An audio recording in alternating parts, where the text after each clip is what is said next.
Hey everyone, my name is Penny Zanker, and it's time to reset. This podcast goes beyond just navigating change. It's about new ways of thinking about how you can approach challenges, how you can shift your mindset when needed, create some space and grace for yourself so that you can rethink, recharge, and reprioritize when and where needed. Are you ready to unlock your full potential? Thank you for hitting play and sharing this next episode with me. It's time to reset. Hello, and welcome to Take Back Time. My name is Penny Zanker, and I'm your host.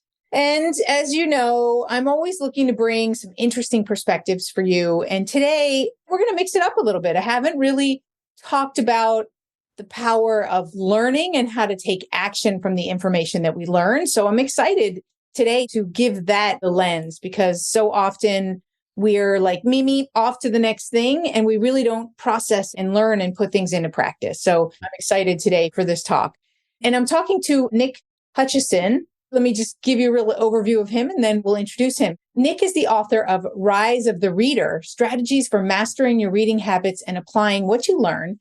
And he's also a founder of Book Thinkers, a growing 7-figure digital marketing agency that serves mission-driven authors. At the age of 20, he discovered the world of personal development. Wish I discovered it a little bit earlier.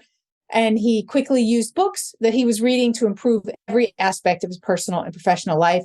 And now he's dedicated his life to helping others, helping millions of readers take action on the information that they learn and rise to their potential. I love that. Without further ado, Nick, hey. Hi, Penny. I'm excited for today's conversation. And I'm also excited that it's a little bit different, it sounds like, than your average guest as far as getting more from the books or reading. It's a fun subject, and I'm an open book, pun intended. Well, great. Let's filter through the pages. We'll just keep looking for puns there. So it's interesting. So you fell in love with books, and now it's your passion. Is that what I'm understanding? When I was growing up, I was not much of the academic. I was more of the athlete. And so I didn't do much reading growing up. But going into my senior year of college, I took an internship at a local software company. It was a sales internship. And my boss, long story short, introduced me to the world of business podcasting. I had about an hour commute each way to this internship. And when I was listening to all these successful people being interviewed, a number of them were giving at least some credit for their success to the books they were reading. So I said, I want to be like those people. And I fell head over heels in love with just improving my life by reading these books. And it's so true, though. I mean, I think we can all remember a book that changed our life, that made us shift our perspective, to think about things differently, to look in the mirror and see ourselves for what we want to be and search our best self. I mean, I know I'm a personal development junkie myself, but what do you think keeps people from making more books be more impactful for them, right? Because there could be more impact. Maybe they only remember one, and there could be so many more. Yeah, I think a couple of things. I mean, when I think back to growing up, one of the reasons that I didn't fall in love with reading at an earlier age was because I was being forced to read things in school that I just didn't love. And then when I didn't have the same perspective as the teacher on that book, I was penalized. And so I sort of fell out of love with reading at an early age. And it wasn't until I realized that the right book at the right time can change your life that I fell back into love with it. I love reading personal development books. They solve problems. They help you build skill sets. And so each one of these books has a big impact on me. One of the reasons that people aren't getting more from the books they're reading is because they're reading without intention. So I love to set a goal for each book that I read. This is one of the tips I share in my book, Rise of the Reader. Instead of just reading a communication book or a productivity book and hoping that it's going to change your life, I like to set a SMART goal for each book, something that is specific, measurable, attainable, relevant to my life or business. So I'm emotionally connected to it, and time bound. I love to give myself a deadline and take advantage of Parkinson's law. If I read a book on communication, my goal might be to find and implement at least 2 communication strategies by the end of the month or something like that. That's specific. I know what my goal is for the book. It's measurable. I know whether or not I achieve those 2 strategies. That's attainable. I didn't say I want to book a TEDx talk right after one book. I just said I want to find and implement 2 things. It's relevant to my life because my communication used to stink. and I'm always looking to improve it. And it's time bound. I said by the end of the month. So I force myself to take better action. And when we take action and we're intentional, of course, we're going to retain and implement more. For sure. Well, what about those people who they set a good intention? I'm going to read this and I'm going to take two things away, but afterwards they skimmed through it because they didn't really have the time and they didn't, they intended to do it, but didn't follow through. We see that all the time, right? With a lack of follow through on goals that are set. Yeah. When I hear people say they don't have enough time to read, I love to ask them this. I love to say, hey, if I paid you $10,000 to read a book by the end of the month and read every single word in that book, do you think you could do it? And they're like, well, I could read 5, So it's not a question of whether or not we can read, but it's a question of whether or not we prioritize it enough. We value it enough to put it in our calendar. And so, value it enough to prioritize it essentially. Yeah. And so check out this math. For somebody who's new that reads for 15 minutes in the morning and 15 minutes in the evening, that in that 30 minutes, they'll read about 20 pages. You do that 5 days a week, that's 100 pages a week. Most of these books are only 200 pages nowadays. That's a book every 2 weeks. That's 26 books over the next 12 months, 26 different areas of your life that you can improve simply by reading for 15 minutes in the morning and 15 minutes in the evening. And better yet, let's replace something like social media scrolling and a little bit of maybe Netflix in the evening, something that is meaningless in the long run, with something that can change your life. So replacing a low impact activity with something that has more potential. I think that's how we get more of these books finished. One of the things that I like that you just said is 15 minutes in the morning and 15 minutes in the evening. I find that when I take that time to sit down and read, or even sometimes it's a podcast, right? Whatever I'm using as my learning mechanism, I find that it sparks all sorts of creativity. It's actually what I call, and my newest book is around reset moments. It creates a reset for us to process everything that we have to process. And by either taking our mind in a totally different direction, it gives the other part time to integrate. But very often it helps us to make connections that we wouldn't have otherwise made. I find that, right? It's the same thing as when you're in the shower and then all of a sudden, right, these great ideas come. But this is more directed because you're reading about a particular topic and then you're going to link those into your life and things that you're thinking about. Yeah, absolutely. And I think you can do it with even more intention too. I mean, I have a practice. It's a tongue-in-cheek name. It's book sex. I love to take 2 random notes from 2 totally unrelated books. And I love to just grab a note from each one and then journal about how I would merge them together and create a little book baby. And that practice, it cultivates more curiosity, more creativity, and more novelty. You can come up with some really fun, new and innovative ideas by taking something from a book on fitness and mashing it with a book on business or something like that. Right. Yeah, that's so interesting. You have book sex. Yes. That's really fun though, because it really does force you to create new connections. Yes. And of course, when you're going through the content to see what mixes, right? You're reinforcing what you're learning in a very unique way that makes it more memorable. I love that. Thinking about book sex now, I can't get it out of my mind. I love that. So tell us, what are some of you're passionate about this? What 2 or 3 of the books that have made the biggest impact on you? Well, I'll tell you what, I love using this example. It's a book I read last year called $100 Million Offers by Alex Hormozy. So here I am, this small business owner. The book's promise is, hey, I'll 5x your average deal size. I'll 10x your average deal size, and I'll help you make more money, build better offers. I read the book. I implement everything that I read. I go through all the exercises. And within 3 months, actually, it was a little bit longer than that, but about 3 months, I generated an additional 6 figures of revenue for my business. $20 book in a few hours of my time helped me generate over $100,000 of additional revenue in my business. Talk about an ROI. I love that book, $100 Million Offers. It's been amazing for me and for a lot of the people that have read it. That's one for sure.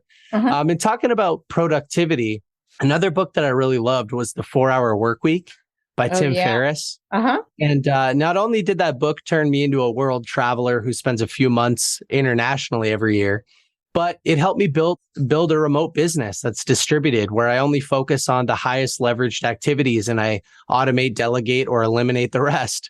I use that book as the roadmap for building the business I have today, which has 10 people on my team, and we serve hundreds of authors a year as a result of that book. I use that also. I created my own exercise out of the 4-hour work week to help people to find their 20% activities that get 80% of the impact. So it's a really good book to get you thinking. I like the way he thinks in general. If you look at any of his books, right, it's really about how you can create a catalyst to, use a constraint and make it a catalyst. Yes. So I love that way of looking at things. Sparks a lot of creativity. So you've given us some really good tips here. What's a question that most people don't ask you, but that actually is really valuable and important? That's a good question. Most people, so I'm 29 years young. Nobody really asks me how I was able to build what I consider to be my dream life in such a short period of time. And the answer that I give has to do with the subject of death. I love the subject of death, and I think it's more positive than people give it credit for. When I read The Top 5 Regrets of the Dying by Bronnie Ware, have you read that book? No, but I think I know where you're going with this. She's an end-of-life palliative care nurse. She'd spend the last couple of weeks, maybe days with somebody before they pass on. And she would talk to these people, and she realized most of them lived a life full of regret. They regretted not living a life that was more fulfilling to them, a little bit less on society's expectations and more on their own. They regret working so much. And there are a whole bunch of other ones in there. And I read that early on. And then I also got into Stoic philosophy, this idea of memento mori, we're all going to die. And I started to prioritize thinking about death, and it created more urgency in my life. I started to focus more on experience and growing this business and focusing my time on things that mattered more to me in the long run than things that are just mindless, like social media and Netflix. And listen, my first book I read 8 or 9 years ago.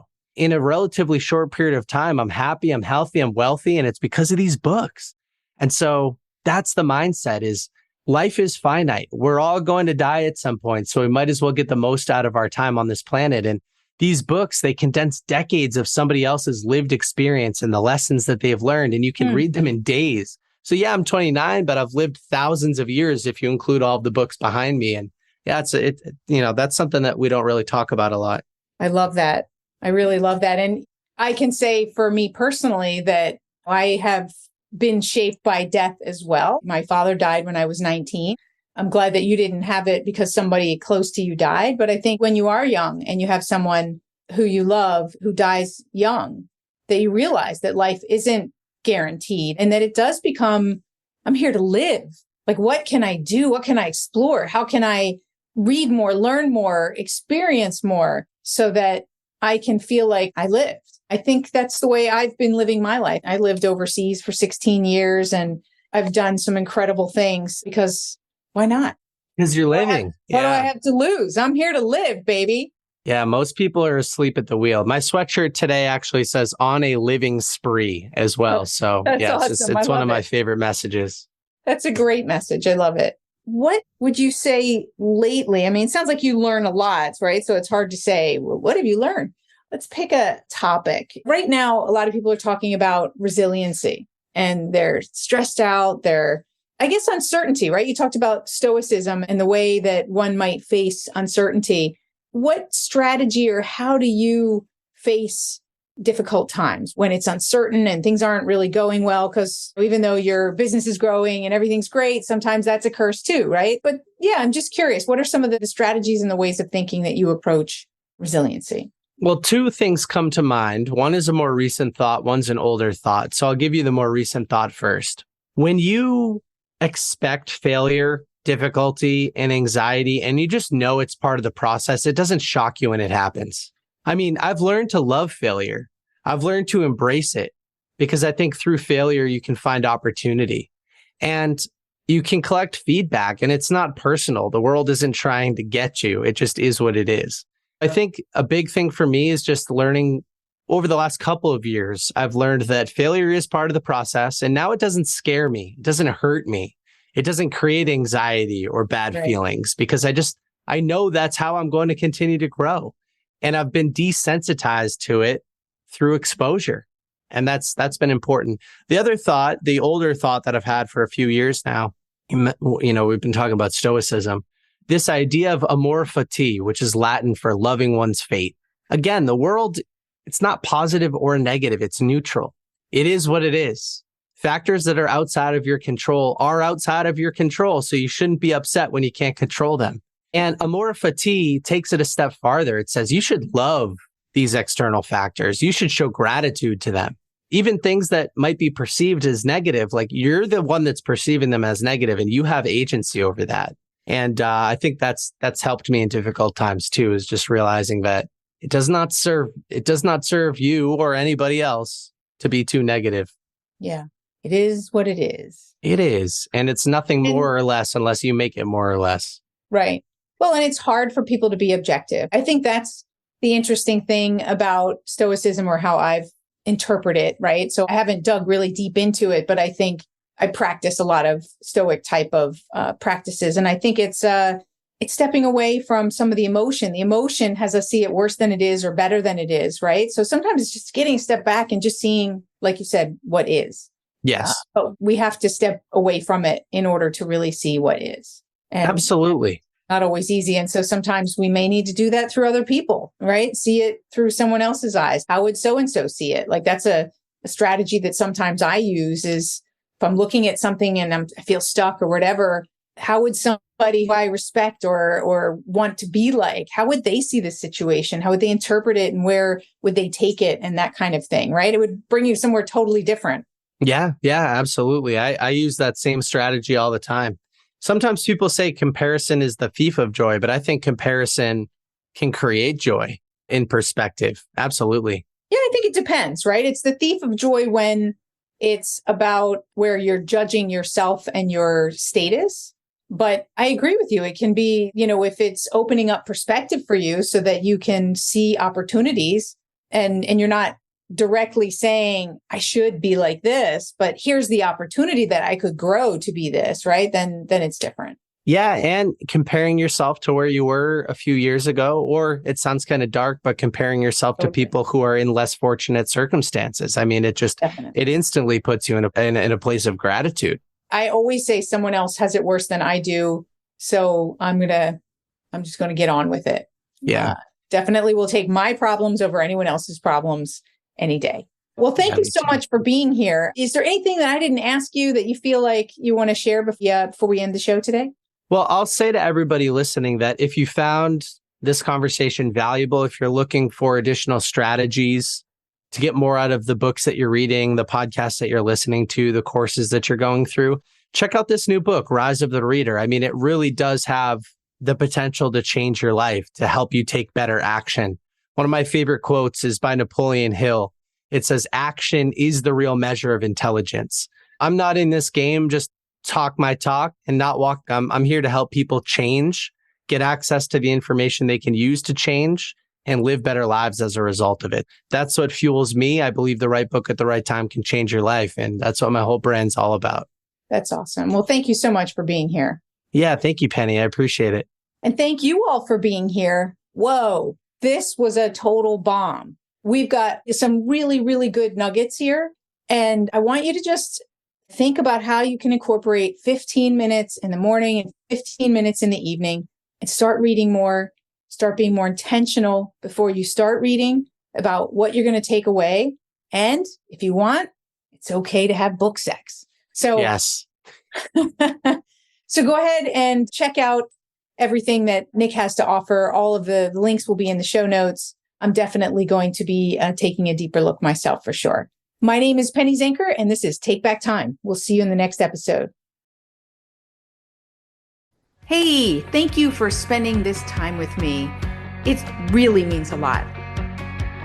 If you're feeling a little off, distracted, overwhelmed, stuck, or just out of sync, remember that's your signal to reset. And that's all it takes, just recognizing one reset moment at a time. So stay tuned for more tips, tools, tricks, stories, strategies, all here on Time to Reset. We'll see you in the next episode.